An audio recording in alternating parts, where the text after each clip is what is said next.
Good morning and welcome to the morning show here at Bethlehem. I'm happy to announce I have found my co-host. He showed up.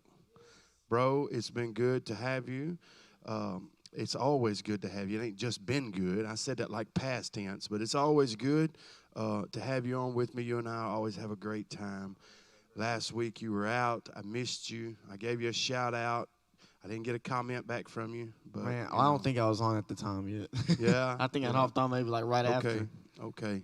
Well, it's good to have you this morning. We're going to have a good time, I know. Man, always, bro. You said you found me. I love being found. It's good to be found. Always nice to be missed, and it's nice to be found. Right. So, bro, we're going to have a good show today.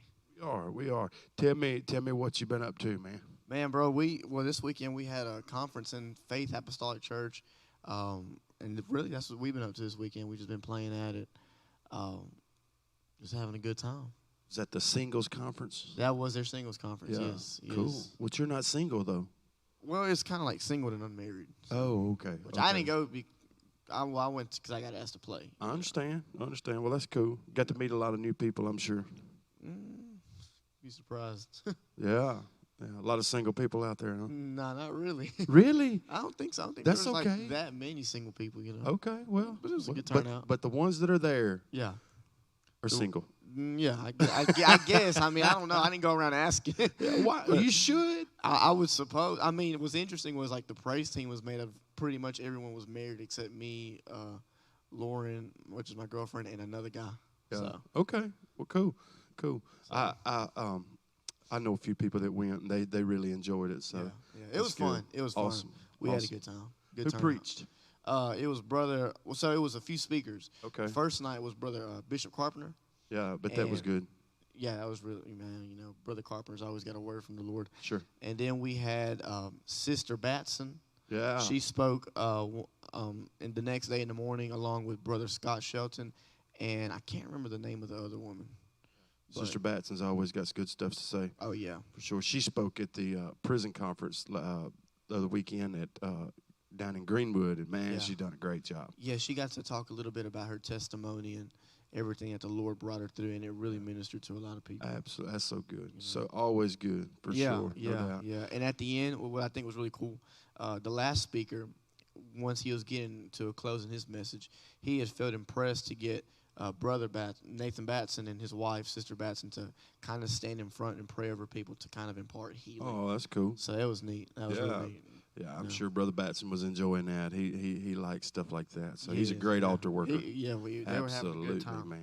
That's awesome, man. Yes, sir. Awesome. So tell me, you started your new job, and you've been working on some night shift, I believe is what you told me? Well, not night, morning. Mornings. Yeah, like early mornings. Yeah, that's got you thrown off a little, doesn't it? Well, I'm used to it now, I think. You know, it's tough, man. See, I like getting up in the morning. I'd rather be up in the morning and get out earlier in the morning than to go in late and get out late, you know? You know, when you're younger, you don't understand that concept. Yeah. But when you start getting older in life, you're like, man, you know what? If I get up early, I feel better and knock it out and get it over with. You know? You understand why the elders always do that early stuff. Get that early stuff, huh? That's right. Early bird gets the worm. That's what they say. I mean, 4:30 in the morning. Yeah. Well, I wake up at 3 in the morning, actually. So, you know. But it's fun. It's an adjustment, though. It's an adjustment, yeah, but as long as you accommodate to it, you know. Well, what you got to do is you got to learn to make yourself go to bed. That's it. At night. That's it. That's where it's at. You can't go to sleep as late as you do. Right. Because if you do, you'll pay for it. You can't live like you're young and get up like you're old, can you? I can now. I can right now. It'll catch up with you. I can right now. I promise you, so it'll catch up with you. I gotta make the most out of it. So absolutely, you know, absolutely. Well, it's good to have you back. I'm glad that you are figuring out life.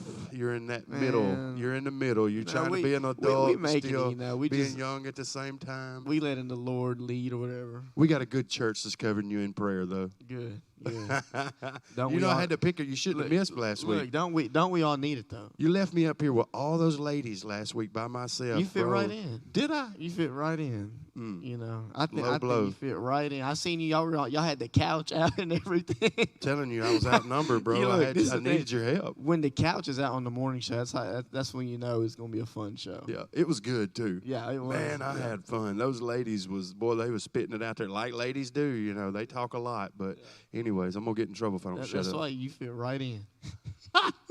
Okay. I hear you. I hear you. Paying me back a little bit, huh? Hey, look, you just gotta call it like it is. Yeah. Is this a new suit? It's not. This is a combination of a few suits. Combination of a few suits. Yeah, these pants aren't new, and this ain't new. Yeah. The newest thing I probably got on is these socks, maybe. Yeah. Well, at least they don't got no holes in them. Right. Well, look here, bro. Listen, guess what? Yes, it sir. is tent revival week. We are there. I can't believe it, actually. I know. It just seems like last year we were in tent revival. I can't believe it because, it doesn't even seem like it was a year ago. Well, in a way, it seems like it was, but in a way, it doesn't. Right. And I think what even makes it more special is that just I guess what you would call the anniversary. That's right. Of the morning show. That's right. This wasn't a morning show when it started. Yeah, no, it wasn't. It was a pre-service show. Yeah, it was. A late in the afternoon show. Late in the afternoon. And so, I mean, I remember. Kind of like that song, Late in the Midnight. I started to start singing. I Midnight almost hour, started singing right then, but I was kept like, going, you know bro. what? I think the audience would have loved it. You know what? I probably should hold up. Bro, it's so funny, though, because I remember when the first year we did the pre-service show, I was pulling in, and, we had the big screen out. And I forgot who it was. I think it was Brother Austin or Brother Ethan, one of the two that were like, hey, I want to get up there and do a pre-service thing. And look, I mean, God's been good to us, and we're here now. It is. We've had fun, too. We've had a lot of fun. I feel like we say this a lot, but, like, it's really true. Like, your friendship and mine has really, like... Bro, yeah. It has happened right here on the morning show. Definitely. And we have a lot of fun together outside of the morning show as well. And we've been able to connect with a lot of people, even a lot of times, Yeah, I go all the way back to our trip over to Strong Tower when you was I was driving the bus, driving a bunch of the boys over to Strong Tower Camp, North Carolina. Sergio was behind me asleep on the next row, and he's back there dreaming. And he's dreaming that he's coon hunting. Of all things, he's coon hunting. And he wakes up and he tells me about this dream, and I'm like, oh, my word. So him and I hit it off right then over a coon hunting dream. Bro, yeah. And then we went to get some Starbucks. Yep. The whole thing. The morning show really started then. Yeah. Yeah, for sure. Yeah. Absolutely, bro. Absolutely. Yeah, without those Starbucks trips, there's no morning show. There's absolutely no morning show. Without that coon hunting story, there's no morning show. So good. Awesome. And all the adventures we had that year at Strong Tower. Oh, man. Man, I feel like that was such a fun year, but we were just everywhere. It was. Man. But it was the time, beginning. bro. It was the beginning of a relationship between you and I and the morning show. It was kicking off. Then we get to start the pre-service show that year at Tent Revival, and here we are now. That was the same year, wasn't it? Is it 3 years? Are we working on 3 or 4 years? I think this will be the third one. Is it for the morning show? I don't know. I done lost count. Me too. It seems like, But it doesn't seem like it's been that long. It doesn't. In a way, it doesn't. But in a way, it's like it does to me. It does. But we do so much here at Bethlehem that we do. We have so many things going on that we stay busy. And we have a lot to talk about every time. We really do. We have a lot to discuss and a lot of guests. Sure. And I think you can tell how long we've been going by the times that we've had repeated guests. That's right. That's right. And so, bro, it's awesome. It's just been uphill. Yeah, but every guest that we've had, we could have them time and time again and talk about new material, and you know what I mean. We just it's the tip of the iceberg what you've gotten out of so many people that are from here locally at Bethlehem, and people that are abroad. But bro, talking about tent revival this year. We're having the Jesus Tent Revival. The evangelist, Braden Anderson. Yeah. He's been here and preached. He's amazing. He's the best I can remember out of him. He's a firecracker, too, of a preacher. Yes, absolutely. And it's going to be great. We're going to be set up. This year is going to be a little bit different. We're going to be between the bank and Flick's truck stop on that open lot there. Right. So it's going to be in a different location. But it's still going to be great. Still going to be great. We'll just be scooted over a little bit. Just scoot it over a little bit. But you know what? God's going to be there. It don't matter where you at. God's going to be there. Yeah, that's right. And it's going to be awesome. It's going to be Friday, Saturday night in Potts Camp and Sunday night in Potts Camp. And Friday and Saturday starts at 7 o'clock. Sunday nights, normal church time 6:30. Yeah. But Sunday morning to be here at the church. Man, it's exciting now that I get to thinking about it. I know, I'm excited about it too. Wow. It's this evangelist, he provides his own tent. Right. You know, and that's neat. That's different. That is. But we got, our locally people will be helping, install the tent and all that. So we always have a good time at that. Yeah. Too. Yeah. The setting up and all that. It's just a time of coming together. Yeah, I think it's interesting because every time like the weather gets involved, so that makes it is interesting. Always. Yes, it does. Because you talk about setting up and bringing down. Sometimes even after the services, we kind of have to cover the equipment. Absolutely. Because we've had some rainy days. Had some floods. Floods, bro. Some windstorms. I remember one year, I forget who the evangelist was. Might have been Brother Thurman Covey. That year. It was, the weather was bad. Yeah. I remember I sent Pastor V a message. He's sitting on the platform, and I said, there's a tornado at Waldock. He headed towards Potts Camp. We better pray now. And we're in the middle of having church under this tent, Wow. So, but luckily, the Lord turned it. Yeah, and, absolutely. I say luckily. We were blessed. The Lord turned it. He wasn't going to let it mess up what he had going on in Potts Camp. But it was good. We had some adventures, though, with some weather. Bro. We had like mud up past the ankles. Oh, yeah. No doubt. Puddles. But, hey, we were shouting. Mm-hmm. We were having a good time, bro. Yes, it was. We did have a great time. Good time. That's why, one thing I keep in mind now, when I go to tent revival, wear your some more. Boots. Oh, yeah, some older shoes, because, I made the mistake of one of those muddy days taking a new pair of shoes, loafers. Yeah. Sure. Bro, you're thinking you're going to church, so you're thinking, I'm going to church. I'm wearing my, my stuff. Here we are. We're out here, and it's done rains 10 inches. yeah. Got to go and clean. Looks like a off. river running down the middle aisle. Right. Yeah, for sure. Man, but it's been so fun. It's been great, bro. And God has done a lot of great things: miracles, signs, wonders, testimonies. So many healings. Healings. So many healings have took place. Man, we've seen cancer healed. Yes, we've seen was it neuropathy?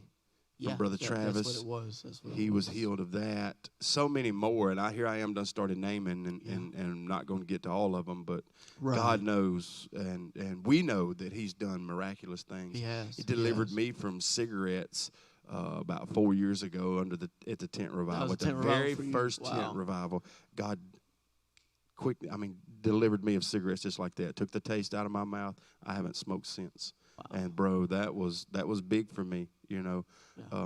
A lot of things had already took place in my life, but I still, we're all lacking something. Yeah. We all still got something that we need to probably do. Yeah. And that was me. And I'm not saying that was the only thing, but it was where I was at in life, and I was just, I started praying, God, take the taste out of my mouth. Right. And that's where it happened. He said, throw them down. So I throwed them down, bro. I ain't picked them up since. Wow. Awesome. Just like that. I asked Him, and He give it to me. A testimony here. Look, here on the show. Yep. I asked Him, and He give it to me. I get to thinking about all the people that were able to get saved. Yes. All the baptisms and the people repenting and stuff like that. Yes. People getting filled with the Holy Ghost. Yes. So many testimonies. One that's real close to me, in particular, that actually happened this past year was my mom had invited a gentleman that she worked with to the tent revival, and he was able to go. He went one night, and he got baptized. Not too long after, he passed away. And so I just can't help but, imagine if we wouldn't have had that tent revival. Absolutely. What would have been his condition? If there wasn't the time for the invitation to go out. Yes, absolutely. There it is, bro. Absolutely. And so that, that to me just speaks enough in itself. This is younger guy. Younger gentleman. Yeah. I remember him. Yeah. In fact, I think I'm the one that baptized him. Really? I'm pretty sure I'm the guy that baptized him. Well, bro, full circle. Because I'm thinking about it right now, and I'm playing it back. Yeah. Because we were inside the shop. Yeah, that's right. Yep. That's right. In the pool, we had the pool set up. Yeah. Yeah, I do remember it now. That's it, bro. He. Prior to that, as far as we're aware of, he didn't really have much of a knowledge of God. Right. Or interaction there, But there was a place. But there was a place. There was a place, and God's grace is sufficient. Bro. And He needed you, your mom, in this church, and we provided, and God done the rest. Yeah. So that's And so awesome. I can't help but imagine how many more people will get what they need. Absolutely. In the same manner. That we don't even know about. We don't even That's know the about, thing about you it. know. How many people have received stuff, that we will never know. Right, And, right. Or I even get to think about it, how many people are uninvited right now. Sure. That once they receive that invitation, Sure. will go make it and receive something from the Sure. Lord, And so, bro, I'm just looking forward to it, man. Tent Revival is just always such a great time of just the Lord doing what he does. Oh, it is. And, I see just people in general. I'm seeing faces right now, and I don't want to start naming names, but just how people just come together, and come. And some people that, are there that we don't even know are there because they're sitting in their vehicles and they're, you know what I mean? They're just sitting on their porches and they're hearing, God's word go forward. And, it's penetrating deeper than what we will ever know. Right. And that's okay. We don't have to know because God knows. Right. Absolutely. And it's just important. These tent revivals are important. It was part of my childhood growing up. I remember, bro, it was always tent revival. Oh, yeah. I mean, that was a highlight around here, and it still is. Yeah. And I love it. I love it. Me too, bro. Me too. And I think we do at a pretty good time in the season too, where it's not too cold or too hot. It's just right. I know the weather's kind of came against us a few years, but other than that, I think we've done it at such a great time. Even though the weather has come against us, it has been one of those trying times for all of us, because we've all thought probably, I'm sure, like, let's pack up and go to church. Yeah. You know what I mean? Like, our flesh is going, but we probably need to pack all this equipment up and go to church, before it gets ruined. But we haven't, and we've stuck to it, and we've seen God do miraculous things because of it. Right. And man, I'm thankful to be a part of a church that doesn't have quit in them. Absolutely. Because that's important. You know what I mean? We see the it's fruit. Really important. That's right. We've seen the fruit of it. Yeah. And I don't expect anything less. Sure. I mean, to see you walking on that water, not really on top of it, but through it with your slippers on. I mean, hey, look, I'm going, like you said, if I see one drop of rain, boots. Trevor, my oldest son, bought him a brand new pair of slippers, like loafers. And, and I was like, I don't think you want to wear them to tent revival. He's like, I'm wearing my new shoes. I said, okay. Got over and there's like 3 inches of rain. Bro, he burned them. Burned them. Yeah. Yeah, that was funny. I tried to tell you. Man. Hard-headed young people. Man, I feel bad for them because I know when you get them new loafers, they're shiny and all. Yeah, they look good. They wasn't shining no more. Yeah, they were shining with some mud, huh? They were shining with some mud. That mud had them shining, huh? Yeah, but it was good though. Yeah. I mean, and then last year, we've had it now. I think 4 years. It's just, I don't want to say it's gotten better and better because it's been great every time. So I don't really like to use that term with church getting better because church is great all the time. Always great, yeah. Somebody's service last week was their moment. This service is going to be somebody's moment today. So this was not going to be greater than yesterday because it was great then too. But we are just, man. It's like to us it gets better and better. Oh yeah, because it just how can it not? The expectation of it is always just bigger. And bigger I'm looking forward to. I know we had some guests on as well. Whenever we did, so I'm looking forward to that too. We've had some funny moments actually caught on camera while we've been in the middle of the show. Brother Ethan actually sent you and I a message last night wanting to know, hey, what's the plan for the pre-service show, or the morning show on there. So I'll say this, go ahead. We more than likely we're gonna be there. Yeah, we're gonna be set up, and we're gonna have some of you. Yeah. Some of you don't walk by if you don't want to be on the pre-service show. That's exactly right. You will get pulled in. We will get you. Man, hey, but that's how it is, and people enjoyed it. I think. Yes. We even had some. I think we had some testimonies at one point, didn't we? We did have some. Brother Travis actually testified. Yeah. Brother Corey did too, didn't he? Brother Corey Wilkerson. Yeah. I know he was on there. I think so. I think maybe Brother Steve Gatrell and his wife Joanne were on there. Right. We don't want to name names. Yeah, because, Do you know our very first one we spotlighted all the departments in the church. We did. And they all had just a few minutes apiece, and it wasn't enough time. Right, But it was great to see all the faces of our church get up there and show what Bethlehem has to offer. Yeah. And, maybe we'll get to see some of that. Right, and people enjoyed it. We had a really good response. Absolutely. Because before the service, a lot of people kind of pour in, That's slowly, but then it gets to a point to where a good bit are there. Sure. So I think people enjoyed being able to have something while. Well, you get to see the face of the church too. Yeah. You hear about a church, and then you get to see the faces of the church, and Right. and that's Get important. to familiarize. Absolutely, with you everybody. realize people that go to that church that you knew. Yeah. And hey, wow, Yeah. that's awesome. That's awesome. That's right. Yeah. So what's your aha moment of tent revival in the Aha past few moment. years? Well, aha moment as in like just something, just what anything. Yeah, just your favorite Man, bro, favorite there's so moment. many. There's so many. I feel like it'd have to do something maybe with like music, but then I feel like I think. Well, let's say this. I do know, Outside of actually. music, Well, what was your because we did the music there, or because I was playing a lot for it. But I think one year I had some of my equipment fall out the back of the tent because the wind was blowing so hard. So I know that was pretty annoying. What it was I don't guess it was an aha moment, but it was like it was a moment. It's definitely a memory you have. It was a memory, and because I remember the wind was just blowing real hard, and so we had to move some stuff around. But I got real upset because I think it was something to do with my guitar equipment fell out the back, and I think it got a little wet. Might have been a sign from God telling you to get off the guitar and get in the altar. He had probably start ministering to people. He was giving everybody that sign because he was sure blowing the wind to everybody. He was stirring things up, He was wasn't he? stirring things up that night. Yeah, he was. So I'm just picking at you. that was probably something that I remember that because I was just like, man. But what about you? The wind definitely. That 1 year, the wind was really, really bad. Yeah. But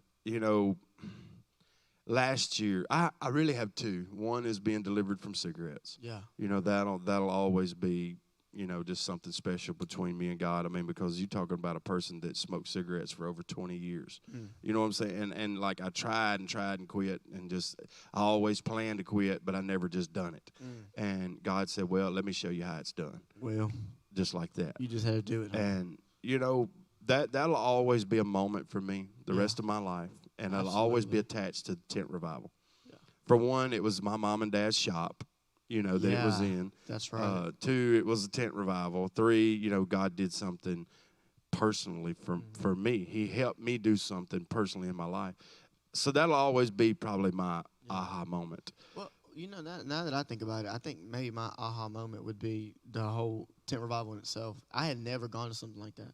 Right. Yeah, so like growing up, I never gone to anything like that, like a tent revival, nothing, no service outside. Right. Except when we had the pandemic. Sure. But other than that, I had never really experienced having a service outside, with worship and preaching and, there being more than just a handful of people there. And so I think just, the tent revival in itself from the very first year, it was a whole new experience for me. Well, I can go a little deeper with mine pre back in church. In the last days of like pre-church, pre-Christ, BC, for before me. Christ, before Christ, before Christ. During my ending of my drug use, right. My wife and I was separated. I was basically staying here, there, and yonder in a big truck, in my pickup, whatever. And I've never told this. So I can my tell, folks, because you're really careful. Yeah, my folks is fixing to hear something along with the rest of the world themselves. Right. But I was sitting in the very spot in that shop. I pulled my pickup in there so nobody would know I was there. The very last week of all of it, before I was arrested, before I was, went into treatment, all of the whole 9 yards. Before I wrecked my truck, I think maybe might have even been the night before I wrecked my truck. Wow. I'm sitting in my truck in their head, and I'm doing drugs right there. And it's the very place, thinking back, I'm sitting in the very place because it had come a bad storm. We had moved to church inside the shop that night. Yeah. It had come a bad storm. We did that. All right. I was in a storm then in my drug use. In a very bad storm. Everything had unfolded. Everything had come undone. Right. The cat was out of the bag. Whatever. Everybody knows something's got to happen for Craig. And then God to just come back 2 years later and not just deliver me from cigarettes, but to do it in the exact same place that I was at my worst in at one time. Really? You see what I mean? Wow. That might not mean nothing to anybody, That's but powerful. for me, I'm thinking, here's where I was at. Right. I was at a time in my life to where I was ready for life to end. I'd lost everything. I'd give everything to the devil and drugs, which is the devil's. And here I am. God says, you know what? Not only will I do something for you, but I will do it where you were at your worst time. Wow. So when I look back on that aha moment there, I think, God was working then. Even then. He was even working then. He was preparing a place then for him to do a greater work for me. And this ain't about me, but that's my aha moment. That's powerful. When you start thinking about all the details of how he goes before us, that's really my aha moment. Well, what sticks out to me is you said you had lost it all. Oh, yeah. And 2 years later, I would say that was the beginning of recovering and all Absolutely. that. And more. Absolutely. So. And now, look, here we are sitting here hosting a morning show for Bethlehem together. Which is even, which what I think is, it's so interesting how a lot of the cases that we brought have been kind of like a full circle because this was birthed at the tent revival. Absolutely. The morning show. Same place. Same place. Same place. So it's just kind of cool how in the same place where you feel like you had lost it all, there was things there you had no idea. Absolutely. And the place, the building, the where I worked at, none of that had nothing to do with my issues. I had my own issues. I brought them there. Right. That's just where they ended. Yeah. And so, I don't want people to think that was my whatever. Yeah. No, I think that's a very. But that was cool, though. I think the Lord has a really profound way of just shocking you. Yes, and when you look back over, bro, and you start, even in your worst places, even in your worst times, he's there, and he's going before you to, man, he's preparing places in your worst times of your life. Right. He is preparing. You said that was 2 years before, right? 2 years before. Now, 2 years before that tent revival where you gave up the cigarettes. Yes. Yeah. Wow. Yes. Ain't that something? Wow. It's just God is miraculous. Yeah. He is, and there's nothing too little. There's nothing too big. One more story about tent revival. Yeah, go ahead. And then, because this one is special to me as well. Yeah. Last year, a man shows up to tent revival. Okay. The last time I seen this man, him and I were just about to throw hands with one another. Seriously. I'm serious. Like, it was a bad situation. But he was out in the world. I was out in the world. Man. It was a really, really bad situation. Thugging it out. I'm talking about on the side of the road, in the trenches, and in the gutters, baby. Where we was at. Bethlehem co-host getting down. I'm exposing some things right now. Right. But him and I were literally, we haven't seen each other in probably 15 years since then. Like, when I tell you, like, it was a bad situation, somebody probably could have lost their lives in a very easy moment that day. It's the way it was. Right. Bro, hadn't seen him in 15 years probably, and this man comes to the tent revival. He don't realize who I am. I really don't realize who he is. Wow. And I baptize him that night, and we realize who each other are in that moment. While you're baptizing. Yes. Yes. So when I tell you God brings things full circle in his time, he brings things circle in his time. That was a huge moment for him and for me as well. Because you know what? His blood washed away all of that. Yeah.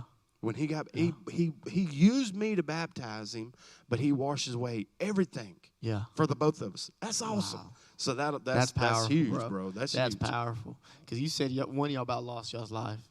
But then I feel like that was a life being rescued spiritually. Yes. Yes. Years later, 15 years later. 15. Probably it's at least 15 years. Wow. At least that much. Yeah. Wow. Just listening to all these stories, how can you not have an expectation for what's to come? Oh, bro, I'm like, that just makes me. That's exciting. I don't think you'd ever told that. Have you ever told that? No. And Sergio, honestly, like, I am not surprised at what God does. Right. Anymore. Right. Like, seriously, I never am. I just. It's like, I don't think we should be surprised when God it gives does you something. that awe feeling, but it's like it's God doing God things. Yeah, He's God. He can do whatever He wants. We should be surprised. We should be surprised when He does it. Absolutely. So it's like, okay, we should be surprised at the reason why He's not. Maybe because we need to evaluate that situation. Let me back that up. Yeah. But yeah. Bro, like. Wow. To go out in the community up under a tent and think that God is going to do something. You know what I mean? Like seriously, like that's the common. What are y'all doing out here? we're doing what he said we needed to do. We're going and we're doing things, and God is meeting us there. And it's powerful, bro. I would tell us people, come be a part. Come check it out for yourself. Check it out. And don't be surprised.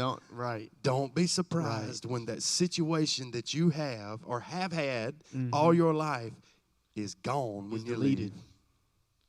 Bam. Boom. Wow. Just like that. Wow, bro. Hey, and there's so many more stories. So that's exactly what I was thinking about right now. All the stories we haven't even heard. We could talk to anybody that's ever been a part of a tent revival or a part of a church service in general, and everybody can find something that God has done for them. Well, you know, I get to thinking there's such a handful of people, there's a big group of people that have started coming to Bethlehem because of the tent revival. Yes. You know, and that in itself is a testimony because, you know, many of them, like some of them are like some friends. I'm thinking of one young man in particular. He didn't go to church anywhere before Bethlehem. That's right. And so, that's right. You know, a lot of people, this has become like maybe they haven't come every Sunday, but they know where to go to when they need a touch. They know exactly where they know that Bethlehem's always got their arms open for them. Always, always. And you know, one of the probably in my worst part of life, I never wanted to come to Bethlehem when I was in my addiction the worst. Right. You know why I didn't want to come to Bethlehem?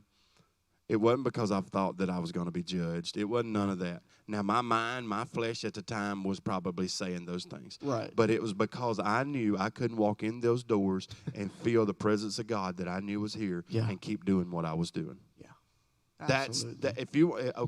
We just exposed the devil right there. Yeah. It ain't because I thought Sergio was going to be looking me upside my head, or Bishop Wilson, or Pastor V, or I don't even think I was here during that time. But no, I'm just simply saying, you know, like our flesh tells us stuff like that, and the devil gets. But what it really boils down to is you know you can't do what you're doing and experience the conviction that's coming along with it. Yeah. If you put yourself in the presence of God, whether it's this church or any church. That's right. You know, that's just the way it is. But